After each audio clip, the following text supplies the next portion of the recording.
100% 이상 감정가 이상 낙찰된 아파트 물건들도 종종 보이는데 과연 이게 잘못된 낙찰인지, 이제 이전 회차의 최저가를 훌쩍 넘어서 낙찰을 받는 것은 좀 좀 안타깝다라는 거죠. 그래서 놓치지 않으셨으면 좋겠어요.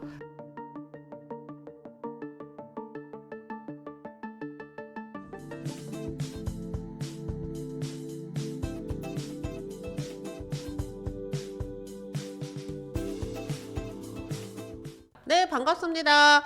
이현정입니다. 이번 주부터 이현정의 지금 경매로 인사드리게 됐습니다. 매주 새로운 경매 낙찰 사례와 또 앞으로 진행할 경매 물건 추천들 해드리려고 합니다. 많이 기대해 주세요. 지난주 경매 상황을 알려주세요. 자, 먼저 지난주 경매 상황을 좀 체크를 해 보겠습니다. 제가 지금 촬영 날짜가 3월 20일이고요. 지난주, 그러니까 13일부터 19일까지 낙찰된 사례들을 쭉 한번 살펴봤는데요. 몇 가지 특이한 점이 있었습니다. 또 특히 100% 이상 감정가 이상 낙찰된 아파트 물건들도 종종 보이는데 과연 이게 잘못된 낙찰인지 잘된 낙찰인지 한번 찾아보는 시간 가지려고 합니다. 자, 먼저 화면 같이 보시면서 한번 보실게요. 자, 그냥 아무 옵션 없이 그냥 경매 물건을 검색을 하면 지금 현재 진행하고 있는 경매 물건이 총 2만 개 물건이 진행을 하고 있어요. 정말 많죠. 이게 어느 정도 숫자냐면 코로나 시기에는 8,000개밖에 물건이 없었거든요. 그리고 보통 때는 12,000개 물건이 있습니다. 그래서 많으면 15,000개까지 물건이 있는데 지금 2만 개 물건이 진행하고 있다는 건 물건이 정말 많다는 뜻이고요. 그뿐 아니에요. 그래서 예정 물건으로 보면 앞으로 나올 만한 물건이 어떤 게 있는지 그냥 아무 조건 없이 검색하기를 눌러보면요. 총 예정 물건이 46,000개 물건이 예정이 되어 있다는 거예요. 그리고 그 중에서 아파트 빌라 집합 건물이 26,000개가 나온다, 쏟아진다 보실 수 있겠죠. 그래서 이렇게 많은 물건들 중에서 낙찰이 되는 물건들을 조금 한번 살펴볼 건데요. 이제 지난주에 낙찰된 물건들을 먼저 좀 확인해 볼게요. 먼저 이 날짜를 좀 지정해 주셔야 됩니다. 날짜를 2013일부터 지금 촬영 날짜 기준으로 일주일 전으로 세팅을 좀 해 보겠습니다. 19일까지 물건을 검색을 해보면요. 현재 이제 진행하고 있는 물건 중에 일정 기간을 지정을 했어요. 그랬더니 총 1270개 물건이 지난주에 기일이었거나 아니면은 뭐 여러 가지 기각되었거나 정지되었거나 이런 물건들이 쫙 있죠. 이 중에서 매각된 게 807건이에요. 807건, 그러니까 1200건들 중에서 그래도 꽤 많은 물건들이 매각이 돼서 주인을 찾아갔다. 근데 보시면 여기 변경, 진행 안 했다는 얘기거든요. 안 하는 이유는 여러 가지가 있어요. 진행 안 하는 이유는 뭐 채권자가 빚을 갚았다거나, 근데 아직 다 갚았으면 취하가 됐을 텐데 갚는다고 했는데 완벽하게 못 갚았다거나, 다 갚은 거는 취하가 됐겠죠. 취하도 되게 많습니다. 161건이 취하가 됐어요. 실제 지난주, 그러니까 정말 지난주였던 것 같아요. 예정 물건이었어요. 대치동에 있는 아파트가 시세 30억짜리 물건이 있었거든요. 근데 그 아파트를 취하시키는 방법에 대해서 중개사님이 물어보시더라고요. 저랑 친한 중개사님이 이거 취하시키고 그냥 거래를 틀면 어떻게 하면 되나요? 그래서 임차인이 경매를 넣은 거라서 임차인하고 합의 보시고 매도인, 매수인 다 이제 합의가 되면 얼마든지 할 수 있다. 그래서 30억짜리인데 경매까지 오지 않고 취하시키고 거래를 만들어냈어요. 28억에 파셨거든요. 그러면 매도인도 경매까지 안 갔고, 그리고 임차인도 바로 돈을 받을 수 있었고, 매수인도 경매에 참여하지 않고도 시세보다 2억 싸게 샀으니까 아주 괜찮은 거였죠. 실제 이제 지금 이런 류의 괜찮은 물건들이 많이 취하가 되고 있습니다. 그래서 만약에 물건 보시다가 이 집 가격 대비해서 채권이 금액이 작다라고 하면 적극적으로 취하시키고 그냥 일반 매수하셔도 괜찮아요. 다만 이제 대출 금액은 좀 달라지겠죠. 대출 낙찰을 받게 되면 저렴하게 낙찰 받았을 때 낙찰가의 80%, 감정가의 70%까지 대출이 되는데 이제 취하시키고 하면은 이제 80%까지는 대출이 안 나오는 그런 차이 정도만 있습니다. 그래서 매각된 물건이 한 800여 건 됐다. 그리고 이 중에서 또 아파트만 보시면 200건 정도가 아파트예요. 물건 종류 진짜 많죠. 네, 여기 이제 대부분은 아파트에만 관심 가지고 계시지만 그 외에 다양한 물건들이 있습니다. 여기 돈 되는 물건들 진짜 많거든요. 근데 일반인 분들이 이제 처음 시작하실 때 가장 쉽게 하는 것이 아파트예요. 그래서 아파트를 한번 들어가 볼게요. 아파트 물건이 지금 총 254건이 진행을 했거든요. 그 중에서 뭐 매각된 것들.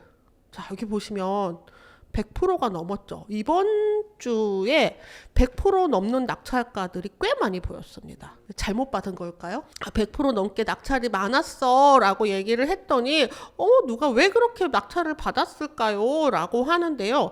몇 개 지금 살펴볼 거예요. 그래서 울산에 있는 물건도 100% 넘게 받았고요. 자, 울산에 있는 아파트도 100% 넘게 받았고, 근데 입찰 참여하시는 분들도 굉장히 늘었어요. 6명.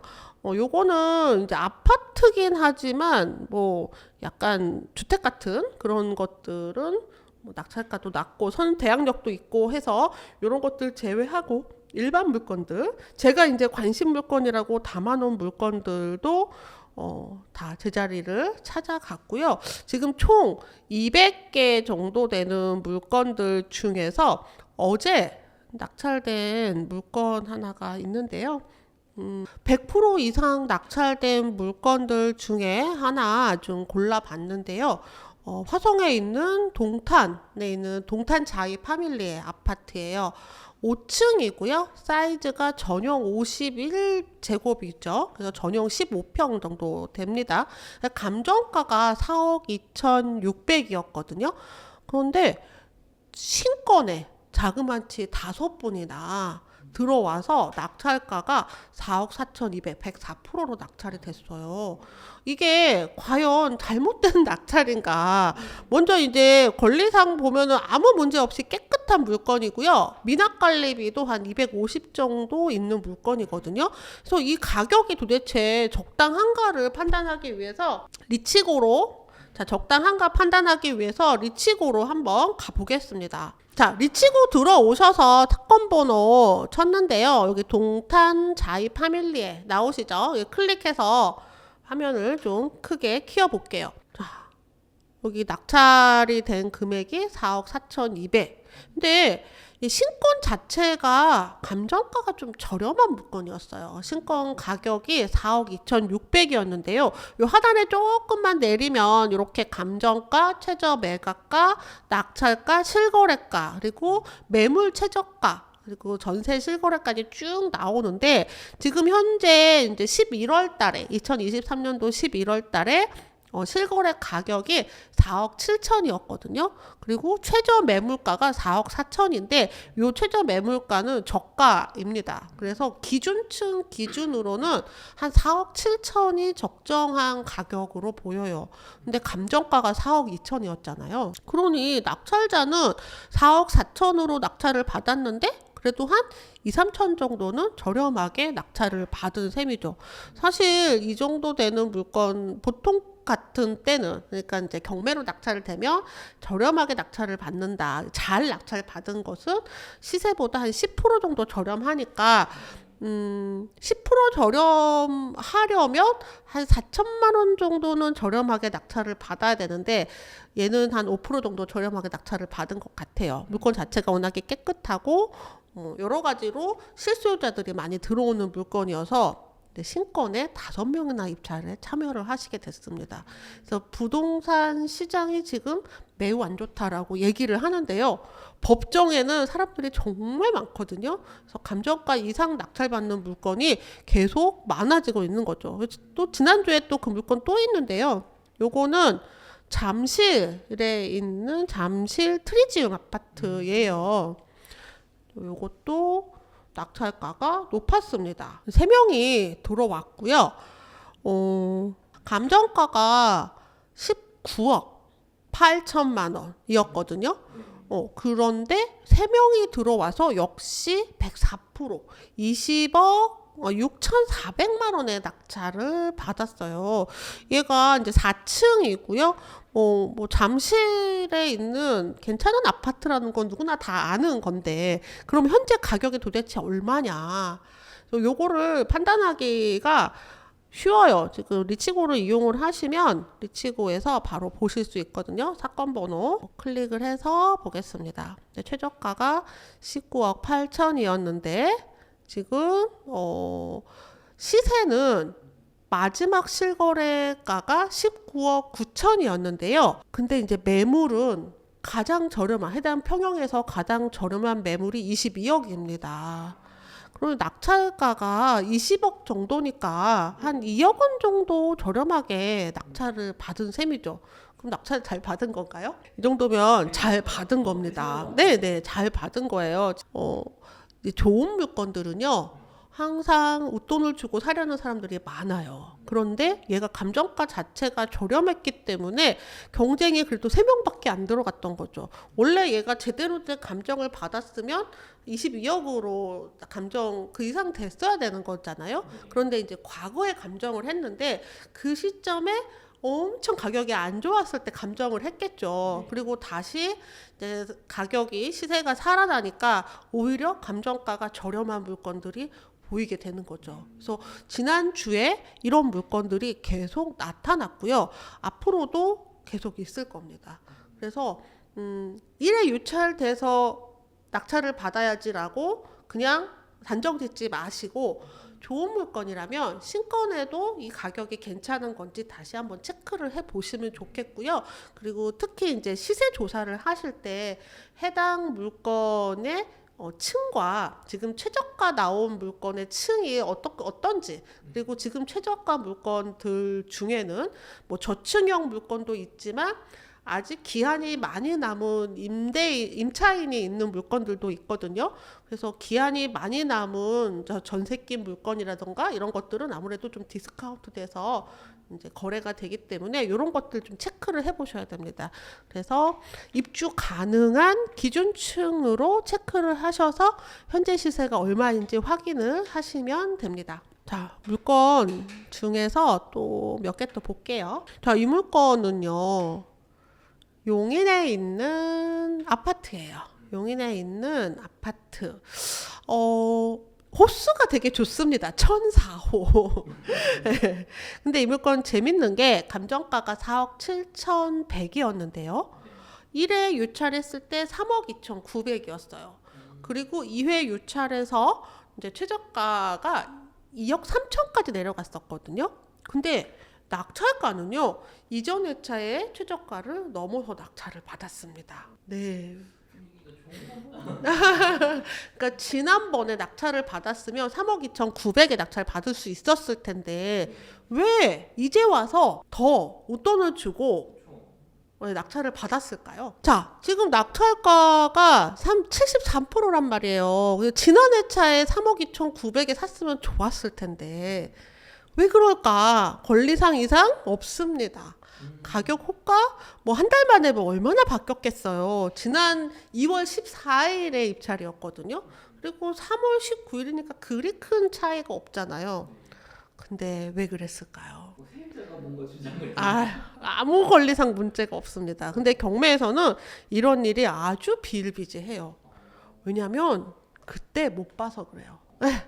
그때는 이거 해야 돼? 이렇게 생각을 했는데 이제 막상 때가 돼서 이 물건 괜찮네 라고 이제 검색을 해봤더니 가격이 지난 회차 가격이 좋았네, 지난 회차로 낙찰을 받았어도 괜찮았네 라는 걸 나중에 알게 되는 거죠. 리치고로 들어와서 이제 상황을 보면 지금 이제 실거래가가 3억 3천이고요. 그리고 호가가 3억 4천이에요. 호가가 살짝 더 올랐죠. 3억 4천인데 지금 낙찰가가 1억 4천이에요. 그러니까 사실 3억 4천은 조금 높다. 근데 지난해차 최저가였으면 3억 2,900 정도면은 그래도 시세보다는 조금 저렴하게 낙찰을 받을 수 있었겠죠. 얘는 또 10층이니까 1,400니까. 근데 지금 와서 이제 이전 회차의 최저가를 훌쩍 넘어서 낙찰을 받는 것은 좀 안타깝다라는 거죠. 그래서 놓치지 않으셨으면 좋겠어요. 이런 거는 조금 이렇게 추천하기는 어려운 경매 이제 결과인 거죠. 네. 제가 가장 이상적으로 보는 것은 지난해 차에 단독으로 최저가 들어가는 거예요. 지난해 차에 단독으로 최저가를 들어갔으면 왜 아무도 안 들어왔지? 라고 생각하셨겠지만 어차피 유찰이 되면 정말 많은 사람들이 들어오고 이전의 차의 최저가를 훌쩍 넘어서 낙찰을 받을 수도 있다는 거죠. 지금 가장 적절한 낙찰가는 1등이 3억 4,200이고 2등이 3억 3,900인데요. 가장 적절한 낙찰가는 지난해 차의 최저가인 3억 2,900이다. 네, 물론 뭐 이제 지금 여기 낙찰자이신 분들은 기준층의 호수도 좋고 여러 가지 감안해서 실수요자가 낙찰을 받지 않았을까 싶습니다. 근데 투자자는 이제 들어가기 좀 어려운 가격이죠. 원래 이런 데들은 실수요자들이 좀 많이 계시거든요. 네, 그래서 요 물건의 이제 가르침은 물건을 많이 보고 놓치지 마셔라. 네, 놓치지 않으시면 좋겠습니다. 자, 이 물건은 잘 받은 케이스예요. 지난주 물건들 중에서 잘 받은 케이스도 하나 갖고 왔는데요. 신월동에 있는 아파트입니다. 5층이고요. 사이즈는 59제곱, 보통 25평형 가장 인기 있는 사이즈죠. 감정가 5억 6,700에서 두 번 유찰이 됐어요. 그래서 낙찰가는 4억 3,900, 77%에 낙찰을 받았습니다. 그래서 4억 3,900이면은 약 4억 4천이라고 보면 되는데요. 여기에 지금 임차인이 있는데 대학력 없는 임차인이 2억에 월 40에 살고 있어요. 뭐 어쨌든 배당은 뭐 조금 덜 받을 수도 있겠네요. 앞에 선순위가 있어서 배당은 전체 보증금을 다 받을 수는 없을 것 같은데요. 뭐 얼추 다 받을 수 있겠네요. 크게 차이가 없을 것 같습니다. 그래서 명도에 문제 없고 깨끗한 물건인데 가격이 어떤가 좀 볼게요. 최저가랑 또 최근에 거래가를 확인해 보겠습니다. 감정가가 5억 6,700이었는데요. 실거래가 작년 10월 달에 마지막으로 있었어요. 당시에 5억 1,300으로. 그리고 지금 나와 있는 매물은 5억 2천 정도. 그러니까 5억 1,000에서 2천 정도가 시세다 라고 보시면 되는데요. 낙찰가가 얼마요? 4억 4천. 되게 싸게 나왔어요. 네, 잘 받은 거죠. 네, 요런 물건은 생각보다 이제 굉장히 잘 받은 물건이다라고 해서 제가 보여드렸는데요.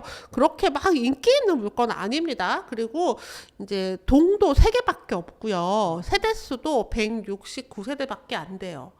그러니 실수요자들 입장에서는 그렇게 매력적으로 보이지 않을 거예요. 근데 살기는 뭐 대단지 아파트, 초품아 뭐 이런 곳들이 좋긴 하겠지만 경매 투자하시는 분들 입장에서는 저렴하게 낙찰 받을 수만 있으면 지금 가격에 낙찰을 이제 얼마를 받아 4억 4천에 받았잖아요. 지금 시세가 5억 1천, 2천인데 조금 싸게 4억 뭐 9천이다. 5억에 매도를 하셔도 충분히 수익이 나는 물건이거든요. 그래서 단기 매도도 가능한 물건이죠. 단기 매도 하려면 최소 이제 여러 가지 비용이 들기 때문에 그런 비용들 제외하고도 3천에서 5천 정도는 차이가 나야 되는데 지금 이 물건은 충분히 가능한 물건이다. 이런 물건은 단기 매도해도 되나요? 지금 이제 단기 매도 하시는 분들은 개인으로 하면은 이제 중과세라서 지방세까지 77%를 내야 되잖아요. 그런데 그걸 안 하기 위해서 매매 사업자를 많이 하세요. 매매 사업자를 하시면 일반 과세입니다. 그러니까 지금 뭐 5천 이상의 시세 차익이 나게 되면은 그럼 한 24% 구간이 될 거예요. 5천 미만은 15% 구간이거든요. 그러니까 시세가 난 거에 대비해서 내는 건데 그래도 그 정도면은 15% 5천만 원 차익이 나서 15%만 내도 매우 괜찮지 않나. 네, 단 이제 매매 사업자는 빈번한 매매를 사업으로 한다라는 거기 때문에 사업자 등록도 하셔야 되고요. 기장도 제대로 하셔야 되고 세금 계산 뭐 이런 것들 좀 신경 써서 하셔야 되는 단점도 있습니다. 근데 그런 분들이 서울에서도 이게 가능하다는 게 지난주에 낙찰된 사례로 아주 의미 있는 것 같아요. 여전히 서울에도 좋은 낙찰을 받을 수 있는 사례가 계속 있다는 거죠. 네. 이번 주 추천 물건을 알려주세요. 이제 이번 주 추천 물건들 좀 몇 가지 살펴보려고 합니다. 저는 지금 서류상으로만 본 거기 때문에 현장 답사, 기타 조사는 다 필히 하셔야 된다는 거 미리 말씀드립니다. 눈에 띄는 물건이 하나 있는데요. 자, 요 물건 8953. 이제 개봉동에 있는 건영 아파트예요. 근데 얘는 첫 페이지에서부터 이거 싸다. 그냥 알 수 있습니다. 이유가 뭐냐면 앞에 사건 번호를 보시면 알 수 있어요. 사건 번호가 언제예요? 2020년. 사건 번호가 2020년이라는 건 지금으로부터 4년 전에 감정을 했다는 뜻이거든요. 부동산 가격이 폭등하기 바로 직전이기 때문에 아마 그때 감정한 가격이 그대로 나왔으면 굉장히 저렴한 물건일 거예요. 그래서 사건 번호가 이렇게 빠른 게 있다면 일단 관심을 가지고 보셔야 됩니다. 클릭해 볼게요. 자, 역시나 지금 보시면 언제 감정을 했냐면요. 처음에 나왔던 게 2021년 12월 달에 나왔었어요. 근데 변경이 됐죠. 변경된 이유는 하단에 나와 있을 겁니다. 네, 소유자가 경매 절차를 정지하는 것을 신청을 했다.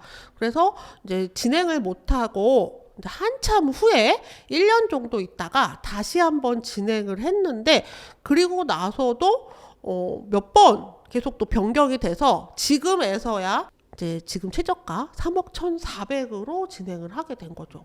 3억 1,400이 1회 유찰된 가격이지만 그게 이제 꽤 전에 감정된 가격이기 때문에 일단 쌀 것 같은데? 라는 걸 알 수가 있어요. 그래서 이게 정말 가격이 괜찮은지 좀 확인하기 전에요. 권리상 한번 보니까 깨끗한 물건이에요. 아무 문제 없어요. 그러면 과연 이 물건이 현재 시세가 얼마나 되는지 한번 위치고에서 확인해 보겠습니다. 최저가가 지금 3억 1,000만 원인데요. 해당 물건의 매물이 나온 게 3월 오늘 날짜 기준으로 5억 6천에 나와 있어요. 마지막 거래는 1월 달이었는데요. 이거는 4억이에요. 그러니까 4억에 1월 달에 거래가 됐는데 지금 나와 있는 매물은 5억 6천. 굉장히 갭이 크죠. 그럼 요건 조금 확인해 봐야 되는 문제예요. 정말 이 물건의 시세가 4억인가 아니면 5억 6천인가 요거 조금 확인을 해 봐야 되는 문제인데요. 요거 또 네이버에서 나와 있는 매물로 보실 수도 있는데 밑으로 쭉 내려가면 여기에 지금 나와 있는 매물들이 쭉 뜨는데요. 실거래가 먼저 보시면 4억 원이 18층이었네요. 그리고 그 이전에 11월 달에 거래된 건 4억 8천이었고요. 그 이전에는 5억 7천이었고요. 그러니까 4억 원이 유독 싸게 거래가 된 거는 맞는 것 같아요. 그리고 지금 나와 있는 매물을 보니 최근에 5억 6천으로 나와 있는 이 매물이 6천을 올려서 내놨네요. 원래 5억에 계속 나와 있다가 해당 평형에 대한 매물이 하나밖에 없거든요. 얘들 좀 소규모 단지다 보니까. 그러니까 얘를 6천을 훌쩍 올려서 5억 6천까지 올려놨습니다. 그러면 지난 회차에 실거래된 가격이 4억 원은 좀 매우 저렴하게 거래가 된 거고 지금 매물은 5억에 6천을 또 올려놨으니까 한 5억 정도가 적정선이 아닐까라고 저는 이제 유추를 하는 거죠. 그리고 그 내용을 현장에서 좀 확인을 해봐야 됩니다. 그런데 일단 네이버도 직접 들어가서 한번 봐야겠어요. 개봉동 건영 아파트를 네이버에서 한번 확인해 볼게요. 네이버에서 개봉동 건영 아파트로 클릭을 하고요. 그리고 부동산 네이버 부동산으로 들어가서 해당 평형의 물건 여기 105입니다. 그래서 최근에 거래된 것들 추이를 보니까 가장 높았던 것이 가장 높았던 가격이 2022년도 5월 달에 5억 4천이었고요. 한동안 거래가 없었고, 그리고 이제 최근에 거래된 것이 4억인데요. 4억은 뭔가 이유가 있거나 뭐 한 것 같아요. 직거래라고 뜨지는 않는데, 지금 나와 있는 시세를 좀 한번 쭉 보면요. 해당 평형을 조금 선택을 해 볼게요. 전체 이게 팔렸나? 안 뜨네. 아까까지 떴는데. 해당 평형의 물건 매물 나온 걸 보니 두 개가 있어요. 하나는 5억 6천, 또 하나는 5억 9천. 그러니 아무래도 5억 6천이 제일 저렴한 물건으로 지금 나와 있습니다. 세대수가 많지 않아요. 그래서 156세대밖에 안 되기 때문에 매번 거래가 될 때마다 가격이 크게 요동치는 거는 사실이지만 현재 가격이 매우 저렴하다는 거는 뭐 더 이상 말할 게 없을 것 같아요. 그래서 지금 최저가 3억 1,400. 과연 입찰가가 얼마인지는 현장에서 조금 더 많이 조사를 해보시고 제가 보기에는 한 5억에서 5억 6천 사이가 적정하지 않을까 싶기는 한데 또 조금 더 높게 쓰시는 분도 있을 수도 있을 것 같아요. 그리고 이렇게 좀 애매한 단 나홀로동이나 아니면은 여러 이제 한두 세대밖에 안 되는 경우에는 가격 산정할 때 해당 물건만 보지 마시고요. 이 지도에 보시면 인근에 비슷한 조건의 아파트들이 많이 보여지고 있습니다. 그래서 해당 물건의 가격만 보지 마시고 비슷한 평형의 비슷한 연식의 물건들의 지금 거래가와 호가를 비교하셔서 입찰가를 선정하시면 되겠습니다. 네. 개봉동 건영 아파트 얼마에 낙찰될지 궁금합니다. 좋은 낙찰이 기대가 되네요. 또 하나는요, 저렴한 물건입니다. 보통 이제 많은 분들이 입찰에 도전하시는 물건이 1억에서 2억 사이의 아파트들 많이들 하고 싶어 하세요. 그리고 이제 지금 이 물건은 최저가가 1억 4,200이에요. 그런데 이게 사이즈가 59제곱이고 오산에 위치도 괜찮고 그래서 실수요자들에게도 꽤 매력 있는 물건으로 보입니다. 집주인이 살고 있고요. 권리상 뭐 깨끗해요.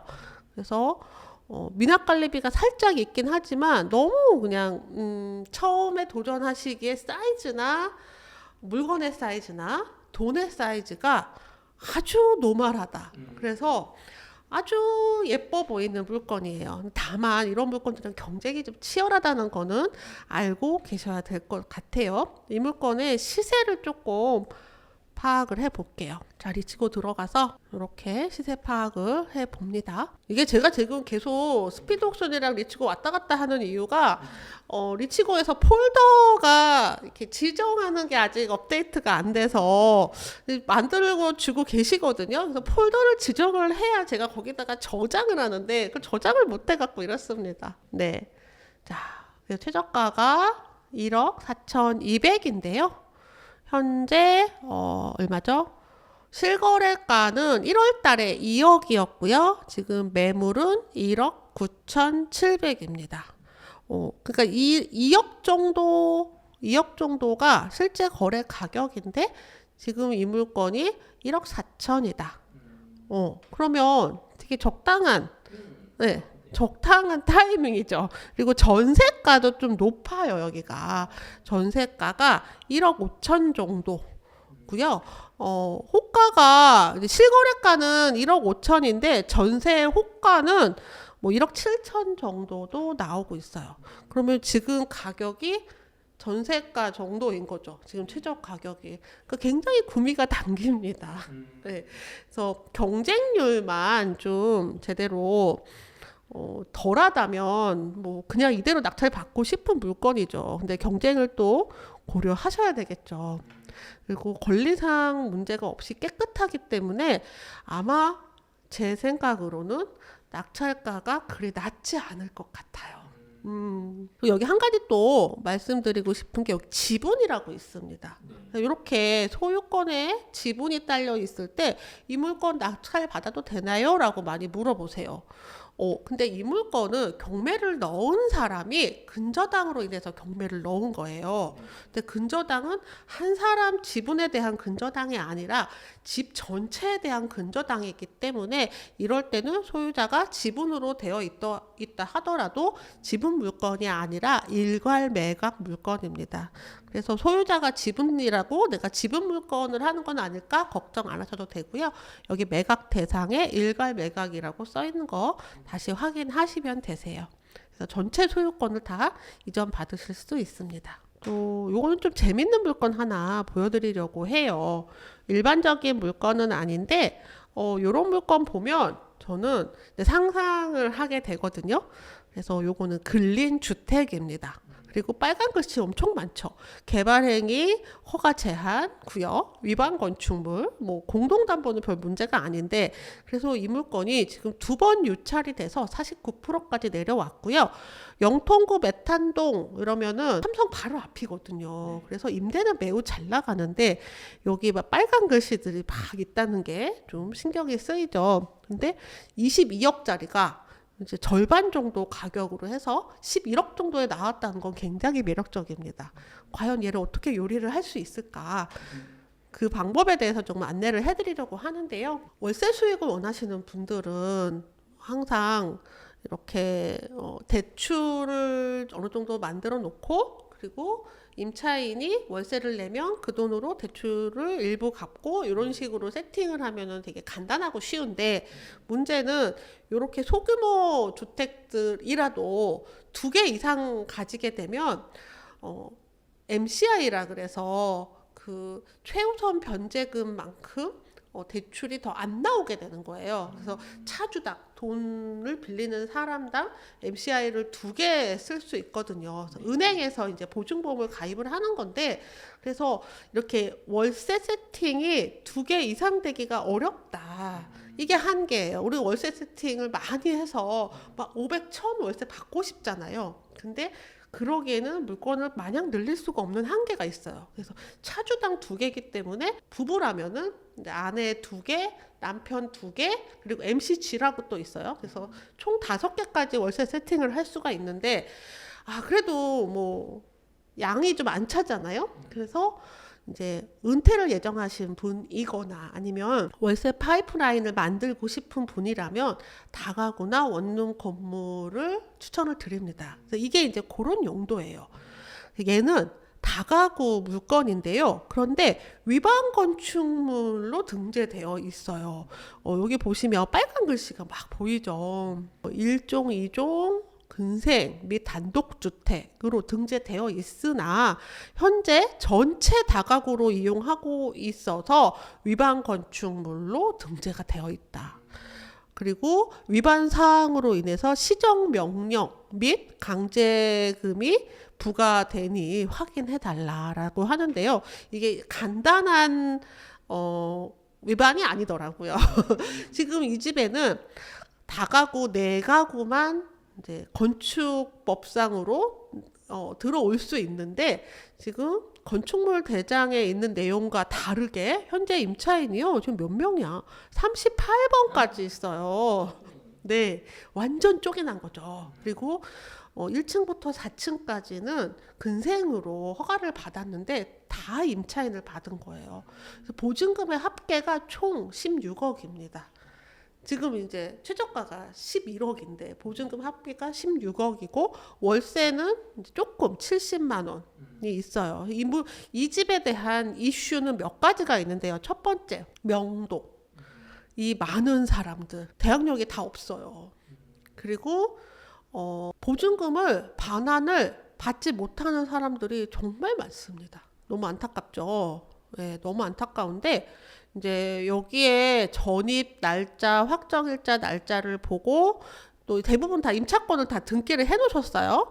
이분들이 배당을 받는 분과 받지 못하는 분으로 나뉘고요. 그래서 일부는 받고 일부는 못 받을 건데 그것을 우리가 다 이제 입찰을 하려면 다 이제 일단 계산을 쭉 해보고요. 근데 이분들이 법적으로 저항을 할 수 있는 힘은 없습니다. 대항력이 없기 때문에 다 나가셔야 되는 거예요. 그래서 이 명도가 조금 까다롭긴 하지만 그렇다고 위험하진 않아요. 근데 두 번째 이슈는요. 여기가 위반 건축 사항이 매우 중대하다라는 건데요. 여기 이제 내용을 사진을 한번 클릭을 해서 볼게요. 원래 이렇게 하면 안 되는 건데 이렇게 하고 있는 거죠. 자, 전체 건물 좀 말끔합니다. 근데 안에 문이 다 핑크색이 왜 이렇게 핑크색이 막 들어가 있는지 모르겠는데 전체 지금 호수를 다 쪼개놨어요. 그리고 이제 이 위반 건축물에 대한 내용은 건축물 대장에 나와 있습니다. 건축물 대장에 보니까 아예 위반 건축물로 딱 박혀 있고요. 1층부터 4층까지는 근생으로 건축을 했습니다. 그래서 1층, 2층은 1종, 3, 4층은 2종 근생. 이게 다 업종이 다 정해져 있죠. 그리고 이제 위층만 5층, 6층만 단독주택으로 해서 5층에 2가구, 6층에 2가구 이렇게 원래 허가를 받은 거예요. 자, 이걸 해결하는 방법은 두 가지 중에 하나, 뭐가 더 유리한지를 판단을 하셔야 돼요. 자, 첫 번째는 이 물건을 원래대로 이용을 하는 거예요. 그러려면 어떻게 해야 돼요? 1층부터 4층까지를 근생으로 임대를 해야 되죠. 그러면 지금 다 방으로 되어 있는 거를 다 철거하고 제대로 다시 뭐 1층에는 카페 놓고 그리고 3, 4층에는 뭐 공유 오피스 놓고 이렇게 해야 된다는 거죠. 그리고 위에도 이제 세대수가 총 4세대만 나오게 되는 거죠. 그러면 수익률이 아무래도 지금보다는 좀 떨어질 수 있습니다. 그래도 지금 가격이 11억밖에 안 된다는 거예요. 그러면 저는 그것도 잘 계산해보면 나쁘지 않겠다. 두 번째 방법은요. 지금 용도로 사용하려면 어떻게 해야 하는지, 그러니까 그러니까 근생을 놓지 않고 얘를 주거용으로 용도를 변경하는 방법을 또 고민해 볼 수도 있을 것 같아요. 근데 이때는 아무래도 지자체 담당자, 해당 담당자와 먼저 상의를 하고, 그리고 그 방법이 있다면 건축사무소에서 그렇게 바꾸는데 어떤 과정을 거쳐야 되고 비용은 얼마나 드는지를 고려하셔야 되죠. 둘 중에 하나는 해야 돼요. 근데 둘 다 추가 비용이 들 겁니다. 매우 저렴하기 때문에 고려해 볼 만하지 않나. 네, 보통 이 지역에 한 20억 이상 하거든요. 절반 가격이기 때문에 이런 상상을 좀 해봤습니다. 그래서 월세 세팅을 원하시는 분들이라면 그냥 낙찰 받으면 낙찰가가 높아요. 근데 이렇게 하자가 있는 물건들을 해결하는 방법들을 알고 있으면 이때 비용이 많이 든다라고 하면 아무도 입찰하지 않을 거고 한 번 더 유찰이 될 수도 있습니다. 물론 이제 여기서 높게 낙찰이 돼야 이 임차인들이 다 보증금을 반환 받아갈 텐데 요거는 좀 안타까운 부분이지만 이거는 낙찰자가 어떻게 할 수 있는 부분이 아니에요. 그래서 월세 세팅을 원하시는 분들이라면 이런 원룸 건물에서 살짝 해결해야 되는 물건이 저렴하게 낙찰 받는 거. 근데 이제 처음에 입찰하기 전부터 미리 다 확인을 해야 된다는 거는 꼭 잊지 마시기 바랍니다. 요건 조금 어려운 물건이에요. 근데 네, 매력 있습니다. 매주 새로운 물건들에 대해서 안내해 드리고 있습니다. 갖고 싶은 물건, 내가 관심이 있는 물건이 있으면 댓글로 남겨주세요. 궁금한 점 구체적으로 남겨주시면 제가 또 설명해 드리기 좋을 겁니다. 감사합니다. 올해 지방은 어떤 물건을 낙찰받아야 할까요? 자, 지금 2024년도 어떤 지방에 어떤 물건을 낙찰 받아야 될지 고민이 좀 많이 있으시다고 해요. 제가 요거 조금 정리해 봤거든요. 몇 가지 데이터를 보고 과거로 돌아가면 어떤 물건을 했었어야 될까부터 해서 지금 투자금이 적게 드는 지역은 어떤 지역인가까지 한번 쭉 보여드리겠습니다. 먼저 경매 열기가 매우 뜨거웠던 시장과 그리고 제가 처음에 경매를 시작했던 2010년도 시장, 현재 시장들을 조금 비교를 해볼게요. 2010년도를 비교하는 이유는 2023년도, 4년도가 그때랑 매우 비슷한 상황이거든요. 그러면 과거에 어떤 물건을 했으면 지금 가장 이익이 크게 났을까 지역별로 데이터가 나와 있는 게 있습니다. 요거를 매매 가격 지수라고 하는데요. 매매 가격 지수는 이제 아파트를 기준으로 하고 있어요. 이제 저는 데이터 허브에서 가져왔는데 통계청에 있는 거를 가져오셔도 됩니다.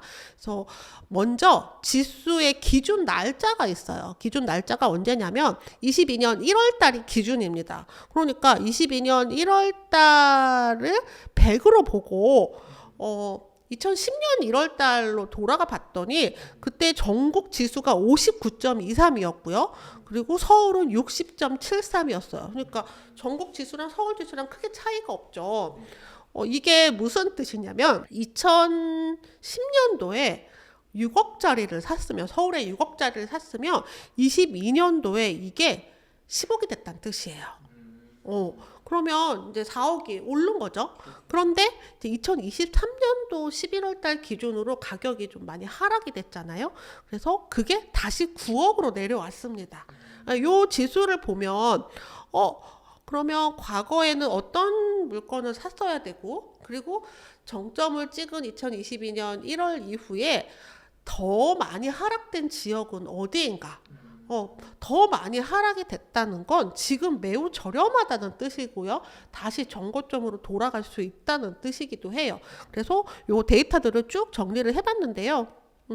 2010년도에 투자하기 적합한 곳으로는 서울, 부산, 대구, 광주, 대전, 또 경기도 중에서는 수원, 성남, 안양, 부천, 광명, 오산, 군포, 의왕, 그리고 제주, 강릉에 있었어요.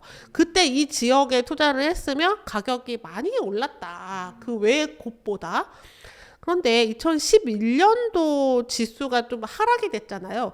더 많이 빠진 지역은 어디냐? 더 과거로 돌아간 지역은 어디냐? 봤더니 대구에 많이 빠졌죠. 인천, 대전, 세종, 경기도 중에서는 수원, 안양, 부천, 광명, 남양주, 오산, 시흥, 군포, 의왕, 하남, 용인, 화성 이런 데들이 있단 말이에요. 그러면 기왕이면은 이쪽에 투자를 하게 되면은 다시 정고점으로 회복을 하겠구나. 많이 빠졌으니까. 다만 입주 물량은 지역마다 많이 다르고요. 또 호재나 악재가 있기 때문에 요거는 이제 별개로 체크를 해 보셔야 될 겁니다. 그래서 지역들을 쭉 이렇게 제가 체크를 좀 해놨어요. 근데 내가 사는 집이라면 모르겠는데 누군가한테 임대를 줘야 된다면 보통 이제 경매 투자하시는 분들은 많이 여러 개를 갖고 있기 때문에 임대에 관련된 지수도 매우 중요합니다. 그래서 전세가가 어떻게 변동이 되었는지 전세 가격 지수도 좀 확인을 해 보려고 해요. 얘도 이제 2022년 1월 달이 100으로 보면요. 2010년도에는 전국 지수가 52였고요. 서울은 47이었습니다. 그러니까 서울에 4억 7천에 전세에 살고 있던 집이 2022년도 1월에는 10억이 전세가가 됐다는 얘기죠. 거꾸로 투자하는 사람들의 입장에서 본다면 이제 10억짜리 집을 살려면 전세가 거의 4억 7천까지 돼야 되기 때문에 내 투자금이 5억 3천이 들어가야 된다는 얘기죠. 그래서 전세가가 많이 오른 지역은 실수요자들이 탄탄하다는 뜻이거든요. 그러니까 전세가가 많이 오른 지역은 이 지역에 살고자 하는 사람들이 많고 앞으로 가격이 조금만 하락하면 매매로 돌아설 만한 사람들이 많다. 근데 전세가가 많이 오른 지역은 딱 정해져 있어요. 서울, 경기 다 2010년도보다 지금 지방이 더 많이 빠졌잖아요. 이제 지방에 거주하시는 분들은 어르신들만 있고 지방 소멸시기다라고 하는 게 실제 이 지수에도 나옵니다. 그래서 이 지수가 지금 서울 경기에 이렇게 되게 집중되어 있고요.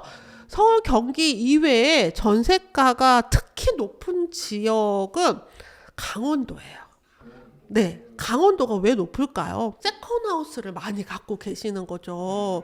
그리고 2023년도 11월 달에 전세 가격 지수가 다 하락이 됐는데 강원도만 유일하게 하락이 되지 않고 오히려 전세가가 더 올랐습니다. 그래서 강원도 이렇게 바다 뷰 이런 곳들은 세컨하우스로 쓰고자 하시는 분들이 항상 있고요. 2022년도 1월 달이 100이었으면 지금 강원도가 105까지 나와 있고요. 그 중에서 굉장히 이제 많은 사람들이 관심 있어 하는 곳이 춘천입니다. 그래서 춘천의 낙찰가가 매우 높아요. 90% 이상 되고요. 작년 초만 해도 괜찮은 낙찰이 보였었는데 지금은 이제 되게 잘 받았다라고 말할 수 있는 낙찰이 거의 보이지 않는 지역 중에 하나이죠. 그래서 강원도는 정말 이렇게 대기하는 수요들이 확실하다. 네. 근데 이분들이 집을 사는 것보다 머물고 싶어 하는 사람들이 좀 많다 보시면 돼요. 그래서 매매가도 오르고 전세가도 오르는 지역을 하면 좋겠지만 투자금을 또 고려해야 되잖아요. 그래서 아까 이제 서울 물건 좋다는 건 알지만 절반 가까이 투자금이 들어가게 되니까 서울을 못 하는 거예요. 저도 2010년도에 서울을 하고 싶었지만 그때도 서울은 비쌌거든요. 그래서 투자금이 갭 금액이 매우 컸습니다. 그러면 갭 금액이 적다면 적은 돈으로도 살 수 있는 곳들이 있겠죠. 그래서 그 지역들을 좀 찾아봤어요. 전세가율입니다. 전세가율이 서울이 한 2010년도에 서울이 40이었어요. 그러니까 4억짜리 전세의 거래가가 10억이었다는 거죠. 그리고 전국 기준으로 보면은 53.99였거든요. 그러니까 거의 이제 절반 정도 가격이었다는 겁니다. 자기 자본이 얼마나 더 많이 들어가느냐는 이 전세가율을 보면 알 수 있어요. 근데 전세가가 계속 상승을 했거든요. 그래서 결국은 2016년도 6월 달에는 전세가율이 75까지 올라가요. 그러면 이때는 어때요? 투자하기가 좋죠. 내가 예전에는 뭐 절반 가까이 가격을 내고 절반 가까이 비용을 치러야 전세 세팅하고 물건을 살 수 있었는데 이제 절반의 절반만 내면 되니까 굉장히 좋은 타이밍이었죠. 근데 이제 다시 조금 더 돌이켜보면 앞에 매매가랑 이런 것들을 돌이켜보면 2013년도에 사서 갖고 있으면 이제 재계약할 때쯤 돼서 전세금을 올려받게 되는 그런 양상이 계속 보였던 거예요. 돌이켜서 생각해보면 말이죠. 그래서 2013년도는 우리가 기억해 보실 수 있죠. 이제 바닥 찍었을 때고요. 부동산 망한다. 뭐 인구 구조가 어떻고 막 이럴 때였어요. 일본 따라간다. 뭐 막 이럴 때였습니다. 그때 사실 샀던 사람들이 2년 후에 전세가가 폭등을 하고 그리고 수익을 계속 볼 수 있게 된 거죠. 지금은 전세가가 조금 하락을 했어요. 그래서 현재가 2020년 2월의 기준으로 전세가를 회복을 했습니다. 그래서 전체 전세가율이 지금 높은 지역을 보면 대구, 광주, 대전, 울산, 충남, 충북, 전북, 전남, 경북, 경남, 강원이에요. 이 지역은 저렴하게 낙찰 받으면 전세가보다 더 낮은 지역으로도 낮은 금액으로도 낙찰을 받을 수 있거든요. 근데 이제 전세가율이 높다는 거는 매매가 상승 기운도 낮다는 것도 같은 의미거든요. 그러니까 크게 시세 차익을 기대하기보다는 적은 돈으로 적게 먹는다 이렇게 생각을 하시는 게 좋을 것 같아요. 그래서 2024년 주목해야 되는 경매 투자 지역 탑 7을 모아놨는데요. 요거는 우리 책에 이제 부록입니다. 초판 한정 부록이고요. 이게 초판 한정일 수밖에 없는데 지역이 계속 변하거든요. 이게 벌써 제가 추천했던 그 지역들의 투자자들이 몰려들고 있어요. 제가 처음에 이걸 작성했을 때만 해도 저렴한 낙찰이 가능했는데요. 저렴한 낙찰이 가능하다는 것을 금방 투자자들은 알죠. 그러면 여기에 또 투자자들이 몰리면 저렴한 낙찰이 불가능한 지역이 돼버리거든요. 그래서 아마도 이 지역 탑7에 대한 그런 사실 여부는 상반기에 다 끝나지 않을까 싶고요. 그 이후에는 또 다른 지역으로 돌아보셔야 될 것 같습니다. 제가 조사한 내용들은 2023년 11월, 12월의 낙찰 사례들을 좀 찾아봤고요. 오를 가능성이 있는데 경쟁이 너무 치열한 것들은 좀 빼고 전고점에서 많이 하락을 해서 재상승할 여지가 있지만 인기가 그나마 좀 덜해서 경쟁이 덜해서 저렴하게 낙찰 받을 수 있는 것들을 골랐어요. 그러니까 나쁘지 않은 매매 지수, 괜찮은 전세 지수, 그리고 최근의 낙찰 가율을 고려해서 시세보다 저렴하게 낙찰을 받을 수 있는 지역들을 좀 골라서 7군데를 추려놨습니다. 요 자세한 7지역에 대한 내용은 나동경 부록을 보시면 네, 아실 수 있습니다. 지금 서점에 다 있거든요. 그리고 이 부록 뒤에 리치고 2개월 이용권도 있으니까 같이 이제 물건 검색해 보시면서 다른 지역들은 또 어떤지 한번 직접 확인해 보시면 좋겠습니다. 네, 신사임당 시청자 여러분, 지금 경매 법정에 정말 사람들이 너무 많아지고 있거든요. 그냥 지나치지 마시고 이 좋은 기회를 꼭 잡으셨으면 좋겠어요. 아마 이제 많은 물건들이 쏟아질 것이라는 거는 이제 말씀을 드렸지만 그 양이 어마어마합니다. 보통 이제 한 10,000개에서 15,000개 물건이 나오는데 지금 46,000개가 예정이 되어 있다는 건 일반적인 수치가 아니거든요. 그래서 경쟁은 물론 치열해지고 있지만 그만큼 물건도 많아지고 있으니까 이번 기회를 놓치지 않으셨으면 좋겠습니다. 궁금한 내용들 많이 댓글로 남겨주세요. 제가 또 알려드릴게요. 감사합니다.